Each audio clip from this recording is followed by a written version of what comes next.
If you're planning on buying any cards from TCG Player, make sure you use our affiliate link right here in the description of our video to help support the channel. It's the best way to do it and it's free.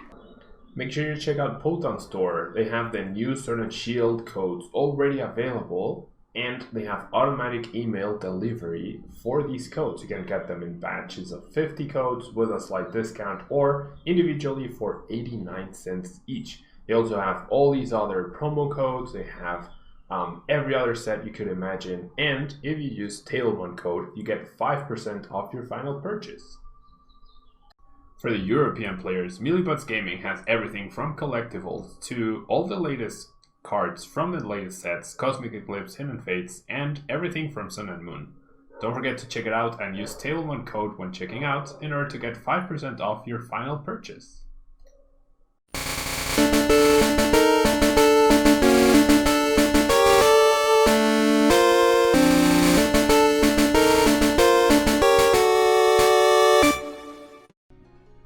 Hello everyone and welcome back to a brand new day of Road to TCG World 2020. Excuse my voice, I'm getting a little sick.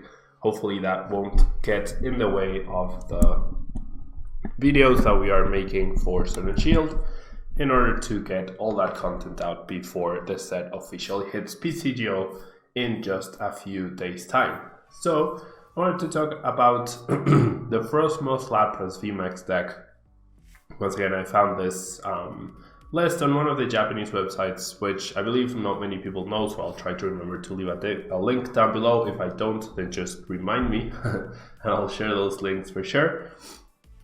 But we have Frosmoth with 90 HP, nothing too spectacular, but the ability Dance of Ice and Snow allows you to, as often as you like during your turn, you may attach a water energy from your hand to one of your benched water Pokemon. So the benched Pokemon is kind of a restriction, though not really, when you have Dawnwings to just promote with a balloon, Hash Retreat, and then just attach every energy you need onto Lapras V, onto Lapras VMAX, or onto Blastoise and Piplup.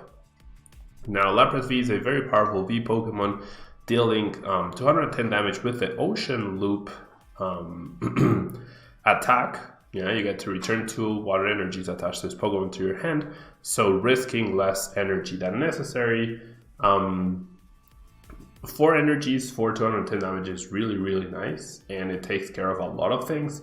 But in this new VMAX meta, 210 might not quite be enough, because for example, Zacian V has 230 HP.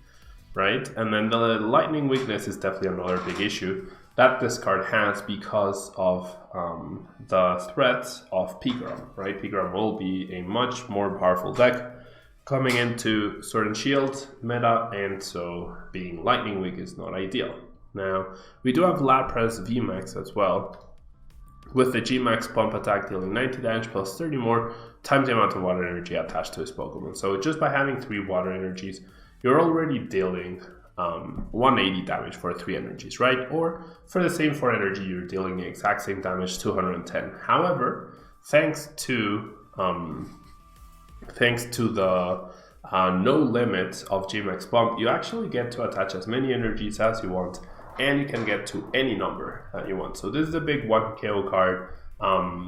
If it weren't for the lightning weakness, if it was grass or even, metal would be just as bad. But if the weakness was grass, then we would have a huge powerhouse in the making. Because of the lightning weakness, I feel like 1 weakness card energy might not be enough, and it would be worth it to include a couple more. But there's a list that the Japanese player played, I believe, to win the equivalent of a League Cup over there. So I figured I would feature it. Perhaps there was no Pigrom in his meta, which would make sense. But if you are suffering against Pigrom, we do have the Blastoise and Piplup tag team, which does have a grass weakness instead of lightning, so that way you get the variation. You have a huge 270 HP Pokemon as well, and then you get Splash Maker dealing 150 damage, and you can attach up to 3 water energies from your hand to one of your Pokemon, and if you do, you heal 50 damage for every energy you attach. So a real nice way to heal Lapras VMAX that way. You do have energy retrievals and Radiant Forest to find those energies. And we have the Bubble Launcher GX attack, which does 100 damage, and they are paralyzed. But if Blastoise Piplup has 3 extra water energies, then you do 150 extra damage. So for 6 energies, which shouldn't be a big problem for this deck, you'll actually be able to deal 250 damage, which coincidentally takes care of the aforementioned Pikarom. So that'll probably be the focus of the deck when facing Pikarom, and against everything else you can just focus on the Lapras VMAX. Now, we only have a single Dedenne for support. That is something that I was not a big fan of from this list, but it does play a very healthy 4 Professor's Research, Professor Magnolia to discard our hand and draw 7 cards. We also play for Cynthia for reshuffling and to find more resources. A single Marnie, you're not really trying to attack your opponent's hand too much with that, because you really need to draw a lot of cards to find those energies to attach them and to find your Lapras pieces as well. And every single Malulana, because when you have a 320 HP Pokemon, you really want to heal it, as it's not going to be very common that you get 1 KO'd at all. Now, we also have the 4 Quick Balls, of course. This will be a recurring theme. I definitely expect Quick Ball to be the most sought after card along with Professor's Research. They are basically 4-offs in almost every single deck moving forward. And then we have the Evolution Incense, 3 of them. That way we can search for Lapras VMAXs and we can set up our Frosmoth. So really nice card to have. It just searches for an evolution and puts it into your hand. Very straightforward, very nice card. And then we have Pokegear 3.0 to help us with the early game support drought and the fact that we only have 1 Dedenne for support. We also have 2 energy retrieval, as at some point our Pokemon will be going down. Maybe we'll end up retreating some of them. So getting energies back from the discard pile will be very important. And we have the 2 Lilies Pokédoll to potentially buy us a couple of turns before we go into full attacking mode. Now, we do have double reset stamp because we do play tag teams, we do play V Pokemon, so our opponents will probably be down to 3 or 2 or even 1 prize.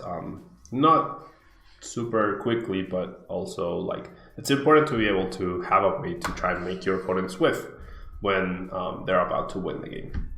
Next up, we have a single switching card, though with the Dawn Wings it's not super necessary to have more than that. We have a single Great Catcher guaranteed, and then the player played a single Pokemon Catcher, which in the end is a 50-50 chance at bringing anything up, which I think is pretty fine. I actually expect some decks to play 4 Pokemon Catchers instead of 4 custom catchers, because in the end, on average, you need to play 2 Pokemon Catchers in order to get a Gust effect, right? Which is the same as playing 2 custom catchers in order to get the guaranteed Gust effect. So of course there's a chance you will flip double tails, but there's also a chance you will flip double heads. So that means that there might be games where even if you go like play Pokemon Catcher, fail it, then Professor Magnolia, and find another one and hit it, then that's actually better than custom catchers, simply because you did need to have both pieces at the same time. If those were custom catchers, then you would not have had the possibility to have that Gust effect. So there's definitely merit to Pokemon Catcher, and I do expect that the Pokemon Catchers to actually make a splash in the metagame at some point. We have the 2 balloons go really nicely with Dawn Wings, Necrozma, and also like the Frosmoth. That way we get free retreaters and we can power up on the bench and then retreat and start attacking. We also have the 2 Reinforced, as I mentioned, in order to find extra energies to attach. And we have a very healthy count of 12 waters and the single weakness card energy, which we don't have any way to search for, so we'll just have to hope to draw into it. But that's why Blastoise Piplup will be the focus against Pikarom and not quite Lapras VMAX. So yeah, Reina strategy now from a stage 1. It might even see some sort of play in Expanded, I don't know. But I do expect people to play this deck in Standard, unless Pikarom just absolutely dominates. And even then, I expect people to try and find interesting ways to play around with Frosmoth, even if it's not with Lapras VMAX. You can play Blastoise Piplup, and you can play something like Palkia GX and Misty Lorelei, right? Palkia GX's GX attack is actually really nice and really powerful, where you shuffle all the energy back into your opponent's deck that they have in play, and Misty Lorelei allows you to reuse that GX attack, which there's even merit for the Blastoise Piplup to use that as well. But yeah, that will be all from me today. Thank you so much for watching. Don't forget to leave a like. I appreciate the support on these videos, and I will catch you tomorrow for a brand new video featuring Sword and Shield. Bye.